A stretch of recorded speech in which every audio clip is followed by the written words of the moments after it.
жаздың күні шөлді басатын сусынды іздесеңіз, мен сізге лимонадтың 2 түрлі жасалу жолын көрсетемін. Видеоны қарамастан бұрын лайк басып, каналға тіркелуді ұмытпаңыздар.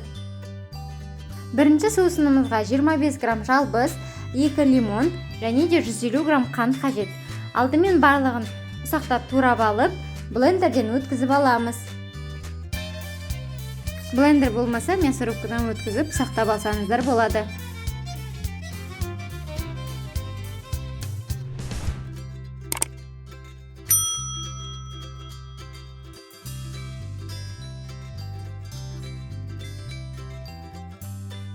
Енді қант пен лимонды араластырып, үстіне 1 литр су құйып, оны отқа бір қайнатып аламыз.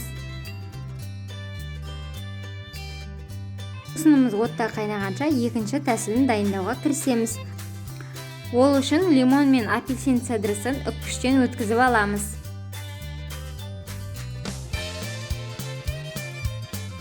Лимон мен апельсин цедрасына 5 ас қасық қант салып, үстіне 500 мл су құйып, отқа бір қайнатып аламыз.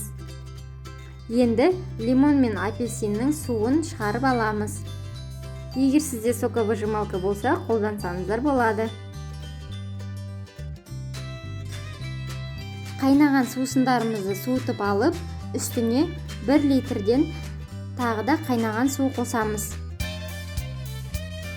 Енді осы лимон мен сок шырынын екінші жасаған сусынымызға құямыз.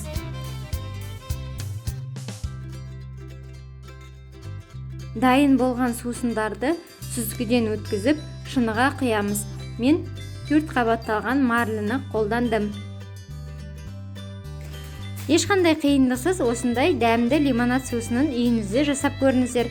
Және де комментарияға бөлісуді ұмытпаңыздар. Сіздермен болған Асылжан және Азалия. Подпишитесь на канал. Всем пока.